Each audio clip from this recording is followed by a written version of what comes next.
नमस्कार, आप देख रहे हैं प्रेरणा संवाद। मैं हूं पल्लवी। आज के प्रमुख समाचारों पर एक नजर। इंद्रप्रस्थ विश्व संवाद केंद्र के पत्रकार सम्मान समारोह को संबोधित करते हुए राष्ट्रीय स्वयंसेवक संघ के अखिल भारतीय प्रचार प्रमुख श्री सुनील आम्बेकर जी ने कहा, ऐतिहासिक तथ्यों को सही परिप्रेक्ष्य में समाज के सामने आना चाहिए। मैं समझता हूँ ज्ञानवापी मुद्दे का तथ्य सामने आने दिया जाना चाहिए। आइए सुनते हैं उन्होंने इस विषय पर और क्या कहा। जैसे ज्ञानव्यापी का विषय चल रहा है, उसमें तथ्य आ रहे हैं। मुझे लगता है कि तथ्यों को आने देना चाहिए सामने, क्योंकि वैसे भी तथ्य जो होते हैं, वो सत्य जो होता है वो अपनी राह तो खोजता ही है। आप कितने दिन तक किसी चीज को दबा के रख सकते हैं। तो समाज को मुझे लगता है अब ये समय है कि हम सबको कुछ तथ्यों को, ऐसे सारे तथ्यों को, इतिहास के तथ्यों को एक सही परिप्रेक्ष्य में देखने का, समझने का और पूरे समाज के सामने उसको सही परिप्रेक्ष्य में रखने का समय है। और इस समय पूरा ज़माना देख रहा है, आने वाली पीढ़ियां भी देखेगी कि जब स्वाधीनता का अमृत महोत्सव हो रहा था तो एक समय था कि स्वाधीनता के आंदोलन के समय उन लोगों ने वो भूमिका निभाई। अब स्वाधीनता का अमृत महोत्सव के अवसर पर, मतलब ये छोटी बात नहीं है कि आज़ादी के 75 वर्ष के अंदर ही हम इस मुकाम पर आ गए कि हम दुनिया में अब एक स्थान आ पा रहे हैं। ये दुनिया के इतिहास की दृष्टि से कम पीरियड है। जितना पुराना पिछला एक हमारा विपरीत समय रहा, उस तुलना में अगर देखते हैं तो कंपैरिजन अगर हम करते हैं तो मुझे लगता है कि इस विचार के साथ उस जिम्मेदारी को हम अब कैसा निभाते हैं वो बहुत महत्वपूर्ण है।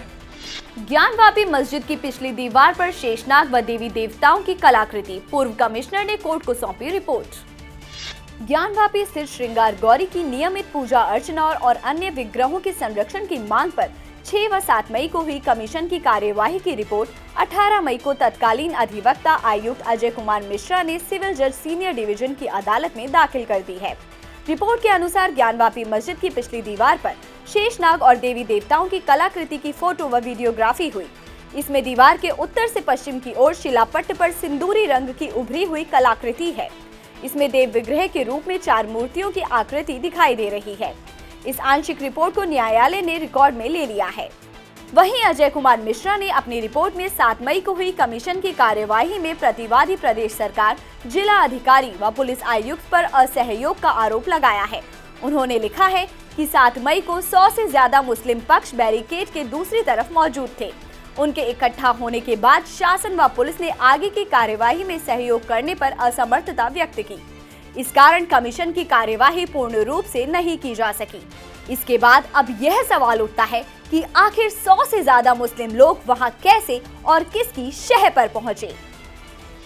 झांसी में किन्नर महामंडलेश्वर हिमांगी सखी ने कहा, जितनी भी ऐतिहासिक मस्जिदें हैं वे पहले मंदिर थे, उन्हें मस्जिद में तब्दील किया गया।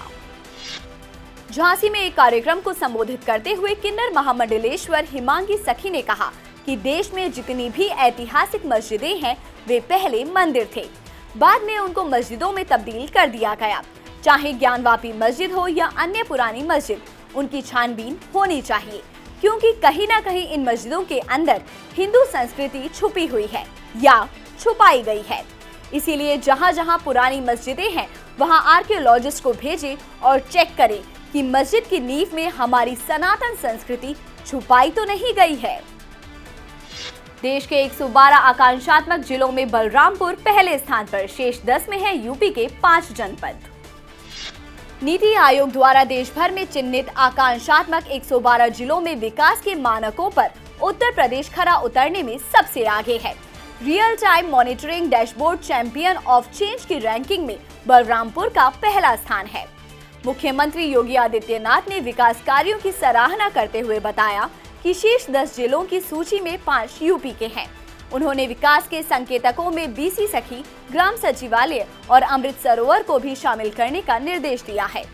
आकांक्षात्मक जिलों में प्रदेश से बलरामपुर, सिद्धार्थनगर, सोनभद्र, चंदौली, फतेहपुर, चित्रकूट, बहराइच और श्रावस्ती कुल 8 जिले नीति आयोग द्वारा जारी real time monitoring dashboard ranking में इन जिलों ने अच्छा स्थान प्राप्त किया है।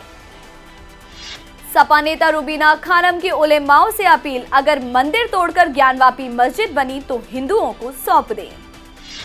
ज्ञानवापी मस्जिद में सर्वे और उसमें निकले शिवलिंग के बीच समाजवादी पार्टी की नेता और समाज सेवी रुबीना खानम ने बड़ा बयान दिया है। उन्होंने अपने ही धर्म गुरुओं और उलेमाओं को नसीहत दी है कि यदि ये साबित हो जाता है कि वहां मंदिर था जिसे तोड़कर मस्जिद बनाई गई, तो जमीन को हिंदू पक्ष को वापस कर दें। किसी भी कब्जा की हुई जमीन पर, किसी भी छीनी हुई जमीन पर नमाज पढ़ना नाजायज है। पर कब्जा किया गया है तो हमारे इस्लाम में वहां पर नमाज पढ़ना हराम है। इसीलिए अगर ये बात साबित होती है तो हमारा मुस्लिम समाज, हमारे धर्म गुरु, हमारे उलमा उस जमीन को हिंदू पक्ष को वापस कर दें। अब एक नजर आज की प्रमुख सुर्खियों पर। नागपुर एटीएस की बड़ी कामयाबी, आरएसएस मुख्यालय की रेकी करने वाला आतंकी हिरासत में। ज्ञानवापी मामले पर कल सुनवाई करेगी सुप्रीम कोर्ट, निचली अदालत को कोई आदेश देने पर लगाई रोक। जम्मू कश्मीर में लश्कर के 4 आतंकी और उनका एक सहयोगी गिरफ्तार, भारी मात्रा में हथियार बरामद। काशी विश्वनाथ पर अभद्र टिप्पणी करना युवक को पड़ा महंगा, वाराणसी में दर्ज हुई एफआईआर। राम वन गमन मार्ग का रूट नहीं होगा परिवर्तित, इलाहाबाद हाईकोर्ट में रूट परिवर्तन करने की मांग को लेकर दाखिल जनहित याचिका खारिज।